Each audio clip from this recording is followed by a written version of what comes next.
Bonjour à tous et bienvenue dans Design en Action, le format solo où je te parle des outils du design. Je te partage ma veille créative de l'existant au service de la facilitation et de l'innovation publique. Aujourd'hui, dans ce format, nous allons parler de mon outil ludique Repério.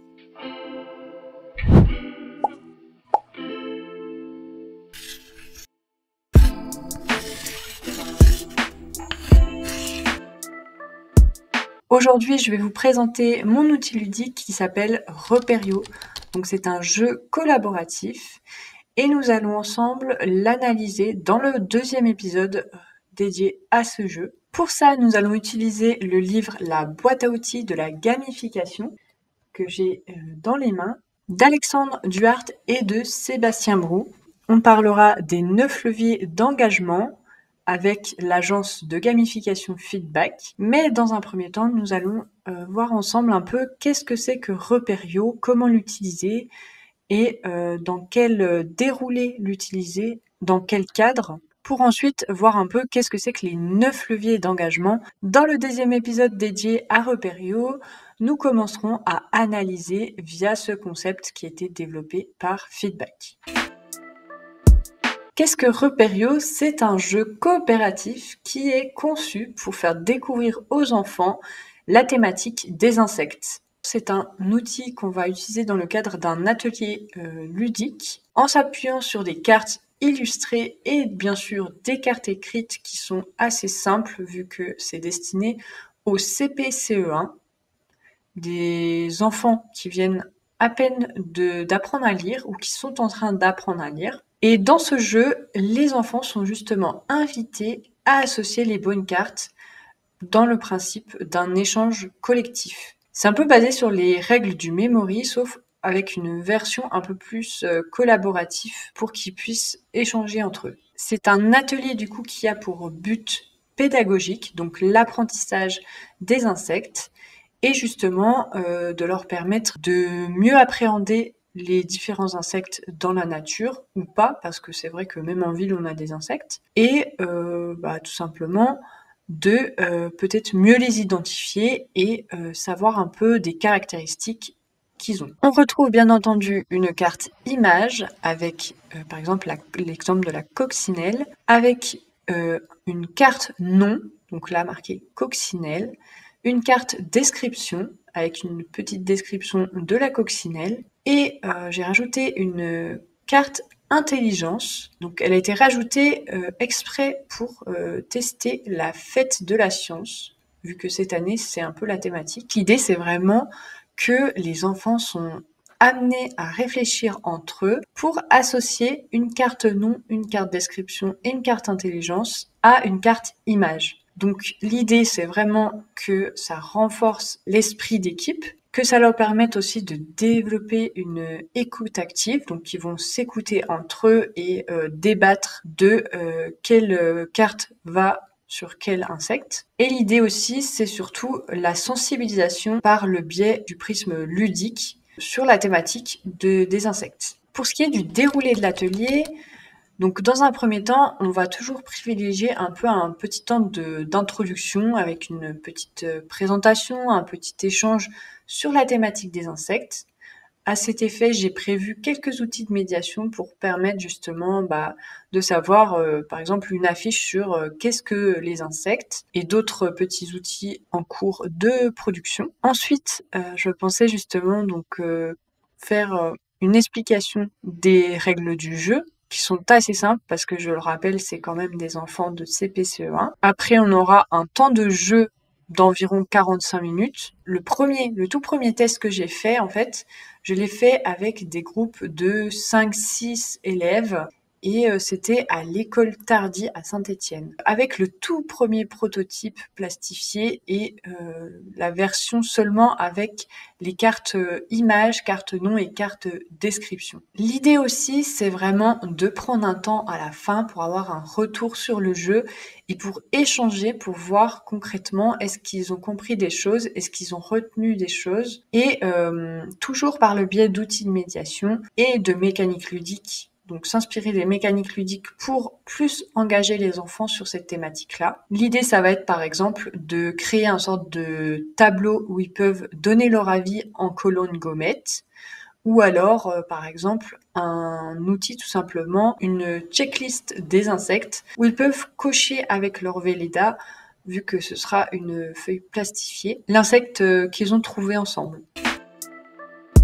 On va parler de la gamification et des 9 leviers d'engagement. Donc il faut savoir que je prends mes sources sur le site de l'agence de gamification Feedback et du livre La boîte à outils de la gamification, donc la 2e édition, la version en bleu. Donc il faut savoir que la gamification, c'est une méthode où on va pouvoir concevoir, donc un peu en parallèle avec le design par exemple. L'avantage, c'est que ces 2 techniques, la méthodologie du design et la gamification, sont 2 approches qui sont centrées usager. Donc on va mettre au centre l'usager ou l'apprenant, le participant. L'objectif, ça va être donc de répondre à une problématique d'engagement et justement de permettre de motiver des participants, des usagers sur une thématique. Et pour en revenir à la gamification, c'est vraiment l'objectif, c'est de prendre des mécaniques ludiques et de les rajouter dans des objets, dans des expériences, dans des processus, de s'en inspirer. Je vous ai mis un petit exemple de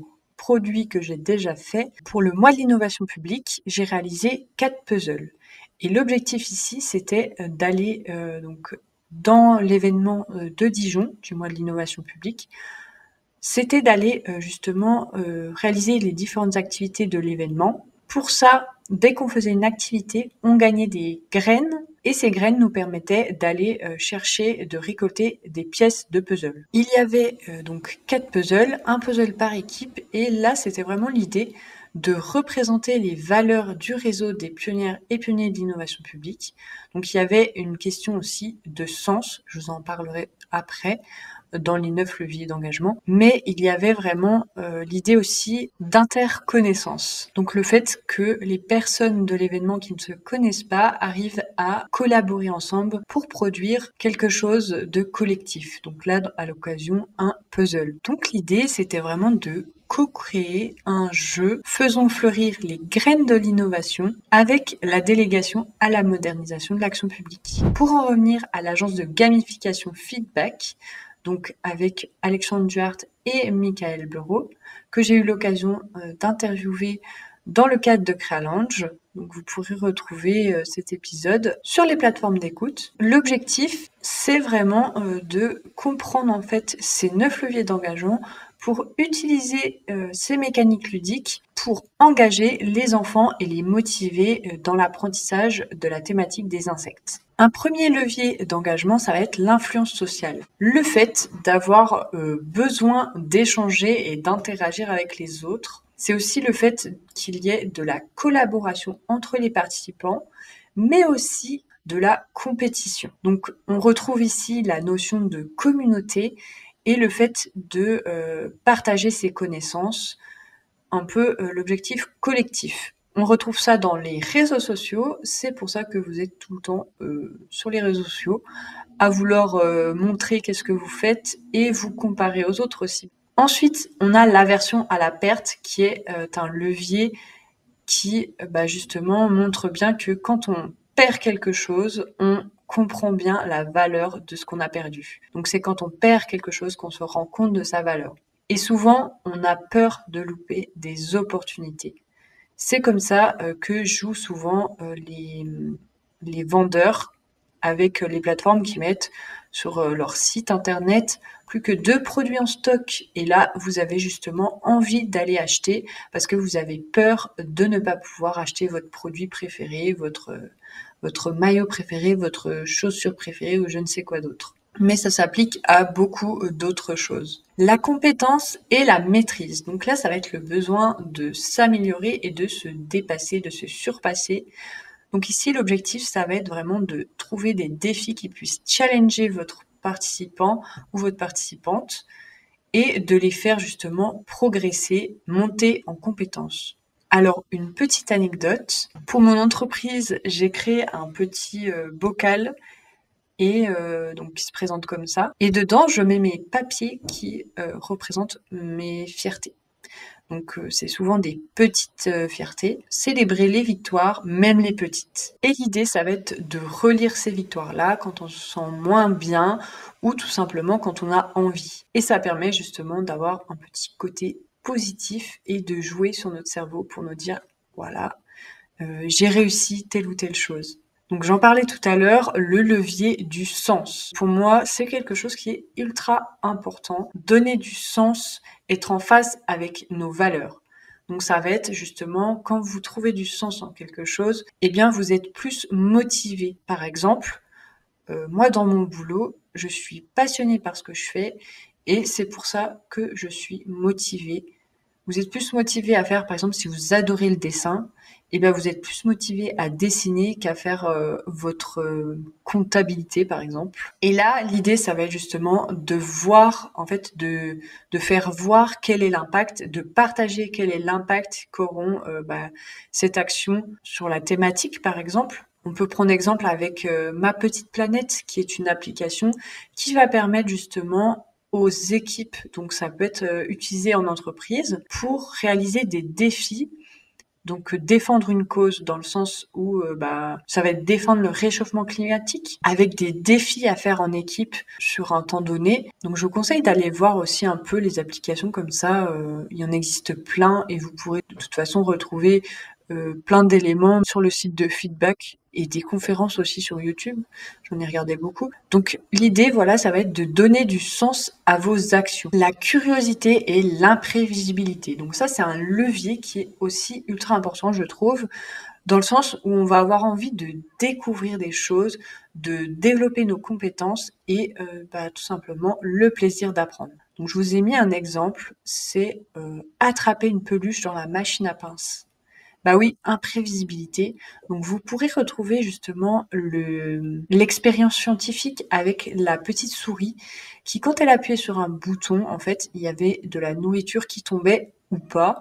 Et du coup, on voyait bien qu'elle était ultra excitée qu'il y ait de la nourriture qui tombe ou pas, justement. Donc l'idée, c'est vraiment de provoquer en fait de l'excitation, de l'imprévisibilité aussi, par rapport à la récompense. Donc moi, je vous ai mis l'exemple de la machine à pince parce que je suis allée récemment en fête foraine. Et c'est là que vous ressentez un peu, enfin moi de mon côté, quand vous essayez d'attraper votre peluche ou tout autre objet, vous avez ce moment où vous n'êtes pas sûr justement de réussir à avoir votre peluche.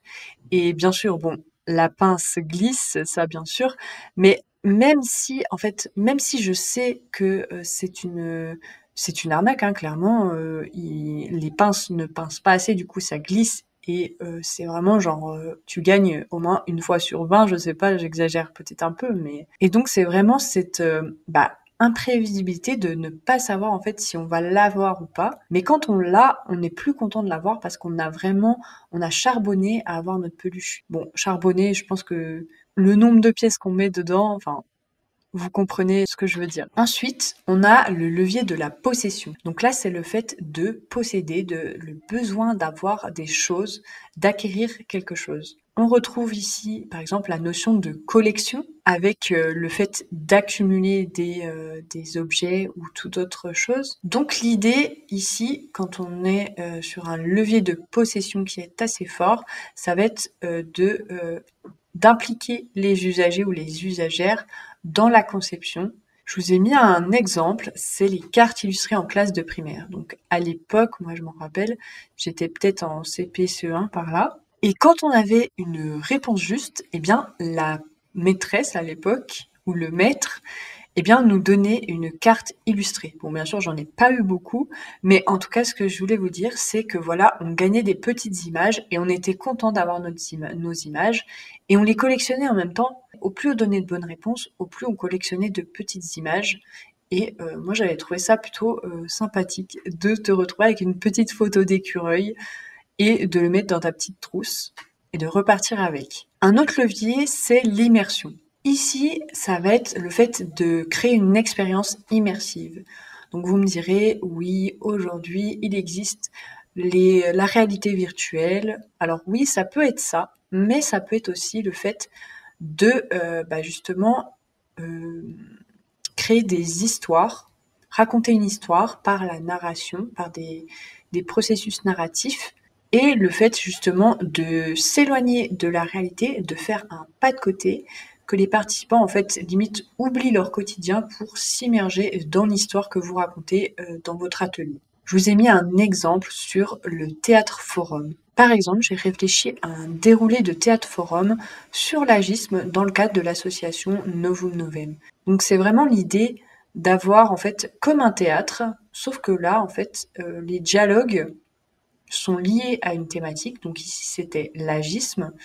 Et donc 2 personnes, par exemple, vont faire leur dialogue et à la fin, on débat en fait du dialogue pour changer le dialogue en lui-même et les personnes peuvent même échanger de place et se dire: «Ah bah moi j'aurais dit ça à sa place». Donc l'idée c'est vraiment de débattre et de créer une scène qui est en rapport avec votre thématique, donc qui immerge dans une histoire. Un autre levier dont on va parler ensemble, c'est la rareté et la pénurie. Donc c'est une technique qui va justement permettre d'accélérer la décision et ça va créer un sentiment d'urgence chez vos usagers et le fait aussi justement qu'on pense que les produits sont uniques avec l'augmentation de la valeur perçue. On retrouve ici un peu l'idée des teasers. Donc ça va être de faire un petit récap en donnant un peu envie à votre usager.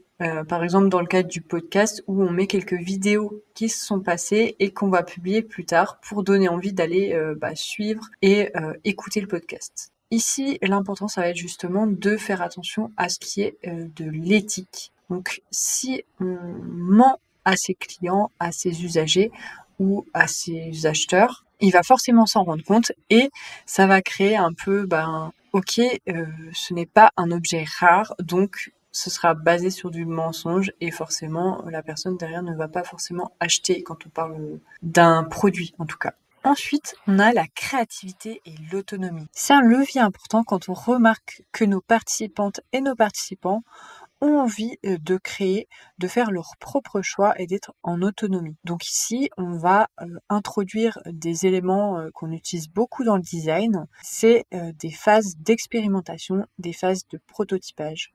Donc ça va permettre à votre usager d'avoir la main sur ces choses-là et ça va aider justement, par exemple, à résoudre des problématiques par le biais de la créativité. Donc ici, je vais vous parler tout simplement d'un exemple de l'atelier de co-création. Ça peut être la recherche d'idées, par exemple, avec des ateliers où on va aller faire des brainstorming en groupe, ou alors on va aller, je sais pas, chercher, faire des maquettes, ou par exemple, ça peut être par le biais des Lego Serious Play, qui est beaucoup connu là-dedans. Donc vraiment, ça va être donner la main à votre participant, à votre participante, pour qu'il puisse créer des choses par lui-même et que derrière, en fait, ça apporte un peu une valeur, le fait que la personne va créer quelque chose et va donc donner sa parole, donner ses choix, d'où l'idée que la gamification et aussi les méthodologies du design sont vraiment